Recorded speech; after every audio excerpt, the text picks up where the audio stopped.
اللہ تعالیٰ یہ خواب کیوں دکھاتا ہے بندوں کو؟ اور یہ ایک ایسا عمل ہے کہ جو انسان جس پہ قابو نہیں پا سکتا، جو انسانی ڈسکوری سے باہر ہے کہ ایسا کیوں ہوا۔ آپ دیکھیں کہ انسان دو چیزوں کا مجموعہ ہے، ایک اس کا جسم ہے اور ایک اس کی روح ہے۔ جہاں یہ دونوں آپس میں ایک دوسرے سے موافقت کرتے ہیں، ایک دوسرے کے ساتھ کوآرڈینیٹ کر رہے ہیں، وہاں یہ ایک دوسرے سے کشمکش بھی کرتے ہیں۔ بعض اوقات جسمانی خواہشات روح پر غالب آ جاتی ہیں، بعض اوقات روحانی کیفیات جسم پر غالب آ جاتی ہیں۔ عام طور پر دن میں جب ہم دنیا کے کام کر رہے ہوتے ہیں تو ہمارا جسم ایکٹیو ہوتا ہے، اور اس کا نتیجہ کیا ہوتا ہے کہ روح کی جو کار فرمائیاں وہ ذرا لو ہو جاتی۔ رات کو جب ہم سوتے ہیں اور جسم ہمارا بالکل بے حس ہو جاتا ہے تو پھر روح جو ہے وہ ابھر کر آتی، اس کی کار فرمائی بڑھتی ہے، وہ زیادہ ایکٹیو ہو جاتی۔ پھر آپ کو قرآن کی وہ آیت بھی یاد ہوگی کہ جس میں اللہ تعالیٰ فرماتے ہیں کہ جب انسان سوتا ہے تو ہم اس کی ایک روح لے لیتے ہیں، جس کو زندگی دینی ہوتی ہے وہ واپس لوٹا دیتے ہیں، ورنہ جو دوسری باقی ہوتی ہے وہ بھی لے لیتے ہیں۔ اب یہ جو روح نکلتی ہے نا ایک ہمارے جسم سے، تو یوں لگتا ہے کہ جیسے وہ مختلف جگہوں پہ وانڈر کرتی، یعنی گھومتی پھرتی، اور بعض اوقات دور دراز پہنچ کے مثلا کسی مردے سے جا ملاقات کرتی، کیونکہ روح تو ایک لطیف چیز ہے نا۔ جب ماں کے پیٹ میں بچے کے اندر آتی ہے تو کوئی پتہ نہیں چلتا، جب نکل جاتی ہے تو کوئی پتہ نہیں چلتا۔ اسی طرح روح دیواروں کے پار بھی چلی جاتی ہے۔ قرآن پاک میں آتا ہے نا کہ اینما تکونوا یدرککم الموت ولو کنتم فی بروج مشیدہ، یعنی اگر بالکل ساؤنڈ پروف اور ہوا پروف جگہ پر بھی کوئی چیز رکھ دی جائے تو کیا ہوگا؟ روح وہاں سے بھی نکل جائے گی۔ یعنی روح کے لیے یہ مادی چیزیں رکاوٹ نہیں ہے۔ اب آپ دیکھیں جو لوگ مر جاتے ہیں بعض اوقات آپ کی ان سے ملاقات ہوتی اور آپ کو یوں لگتا ہے جیسے آپ ان کو چھو کر آئے، اور ایسا ممکن ہے کہ وہ جو سوتے وقت ایک روح آپ کی نکلی وہ ٹریول کرتے کرتے اس مقام پہ جا پہنچی جہاں وہ مردہ روح تھی، اور اس نے اس سے جا کر باتیں بھی کی، کچھ میسج بھی لیے، کچھ اور بھی۔ تو اس سارے کو ہم واضح طور پر نہ جان سکتے ہیں، اس کی حقیقت نہ سمجھ سکتے ہیں، لیکن بعض خوابوں کو انٹرپریٹ کرنے میں یہ چیز آپ کو مدد دے گی کہ ایسا کس طرح پاسبل ہے۔ آپ اپنے بستر پر لیٹے ہوئے اور روحانی طور پر آپ خواب میں آپ کہیں اور پہنچے ہوئے۔ بعض اوقات آپ دیکھتے ہیں کہ میت آپ کو کوئی چیز دے رہی ہے، میت رو رہی ہے، میت خوش ہے، آپ اس کو دیکھتے ہیں وہ بڑے باغ میں بیٹھی ہوئی ہے۔ یہ آپ نے کہاں سے دیکھ لیا؟ آپ تو بستر پہ لیٹے ہوئے تھے۔ تو وہ جو ایک شعور سوتے وقت نکل جاتا ہے، جسم سے الگ ہو جاتا ہے، وہ ٹریول کر رہا ہوتا ہے ایک طرح سے، اور وہ ایسی جگہوں پر اللہ کے اذن سے ہی پہنچ جاتا ہے اور اس کو وہاں کی معلومات مل جاتی ہیں۔ اچھا آپ کو یاد ہوگا وہ قصہ جو شہیدوں کا واقعہ میں نے آپ کو سنایا تھا، عراق میں جو صحابہ کرام کی قبروں میں سے ان کو نکال کر دوسری جگہ پر دفن کیا گیا۔ آپ نے دیکھا کہ مستقل کنٹینیوسلی 3 دن خواب آیا ایک شخص، جب اس نے اگنور کیا تو بادشاہ وقت کو خواب آیا، مفتی اعظم کو خواب آیا، اور مسلسل خواب میں وہ اپنا میسج کنوے کر رہے ہیں کہ ہمیں وہاں سے نکالو، ہماری قبروں میں پانی آ گیا۔ اور یہ بالکل سچا واقعہ ہوا، دنیا نے جس کا مشاہدہ بھی کیا۔ تو پھر آپ اس کو کیسے انٹرپریٹ کریں گے؟ وہ شہداء کہاں ملے تھے؟ تو بات یہ ہے کہ جیسے ہماری روح ٹریول کرتی ہے، کہیں ایسی جگہ جا پہنچتی ہے تو ہو سکتا ہے کہ وہ اس مقام تک جا پہنچی ہو۔ یہ شہیدوں کی روح تو آزاد ہوتی ہے، ان کو اجازت مل گئی ہو کہ وہ ان لوگوں کی روح سے جا ملے، کیونکہ سجین قید خانے میں تو ہوتی ہے نا وہ روح جس کو مجرم روح جو ہوتی، لیکن جو مومن کی روح ہے، خاص طور پہ شہداء کی روح ہے، تو جنت میں کیا کر رہی ہوتی؟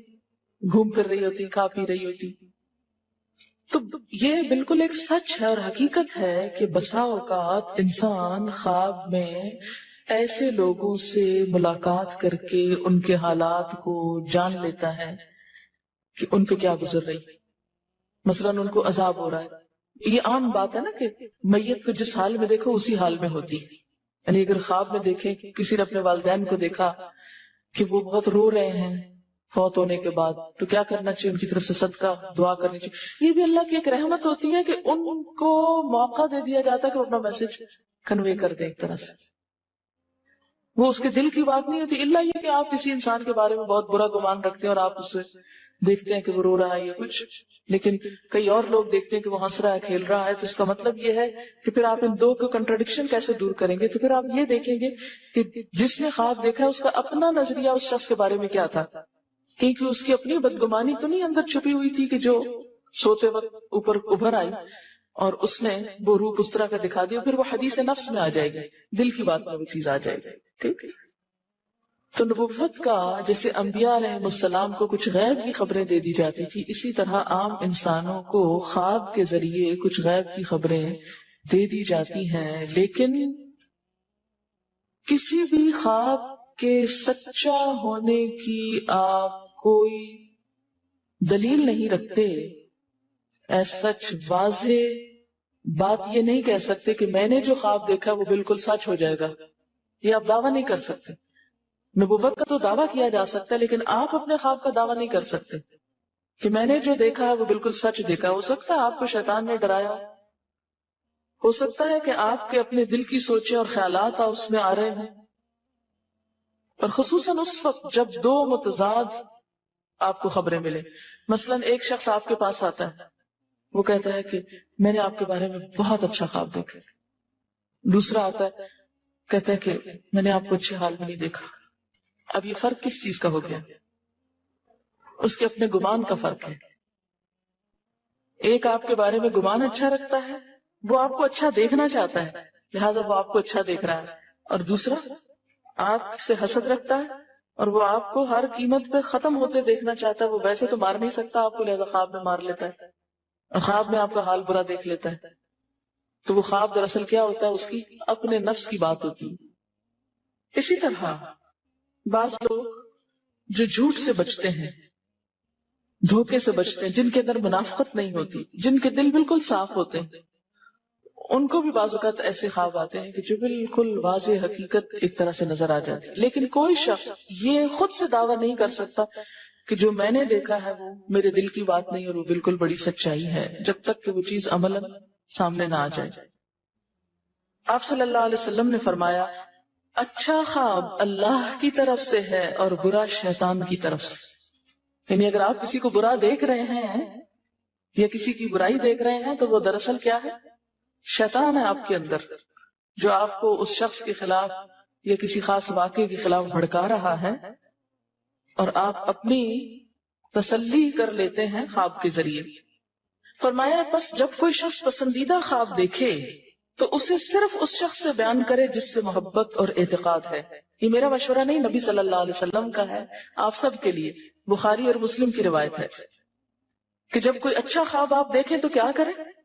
اس کو بتائیں جس سے آپ محبت رکھتے ہو وہ آپ سے بھی رکھتا ہو اور جس پر آپ کا اعتماد ہو. جیسے حضرت یعقوب علیہ السلام نے کیا کہا تھا بیٹے کو کہ مجھے تو بتا دیا، بھائیوں کو نہیں بتانا. اور جب مکروہ خواب دیکھیں تو حق تعالیٰ سے اس خواب کے شر اور شیطان کے فتنے سے پناہ مانگے. جب برا خواب دیکھیں تو اس خواب کے شر اور شیطان کے فتنے سے پناہ مانگے کہ شیطان بہکانے لگا انسان کو. اچھا آپ دیکھیں کہ بعض اوقات یہ ہوتا ہے کہ جسے ہمارا کسی سے اختلاف ہوا ہے، عقیدے میں، گھر کے جھگڑے میں، کسی ذاتی اس میں، تو ہم کمزور ہوتے ہیں، مجبور ہوتے ہیں، اس کو کچھ کہہ نہیں سکتے. تو پھر ہم بعض اوقات اپنی تسکین کیسے کرتے ہیں؟ خوابوں میں کرتے ہیں. مثلاً ایک لڑکا کسی سے شادی کرنا چاہتا ہے اور وہ کر نہیں پاتا، اس کو وہ رشتہ مل نہیں رہا، تو وہ خواب میں دیکھتا ہے کہ اس کی شادی اس سے ہو گئی، اس لڑکی سے. تو بعض خوابوں کی نوعیت بس صرف اتنی ہوتی، اس سے زیادہ اس کی حقیقت نہیں ہوتی. اچھا بعض اوقات جیسے کسی سے ضد ہے، عداوت ہے، دشمنی ہے آپ کی، اب آپ اس کو خواب میں برا دیکھ رہے ہیں، اس کی برائی دیکھ رہے ہیں، تو یہ دراصل کیا ہے؟ شیطان کا شر ہے جو آپ پہ غالب آ گیا ہے.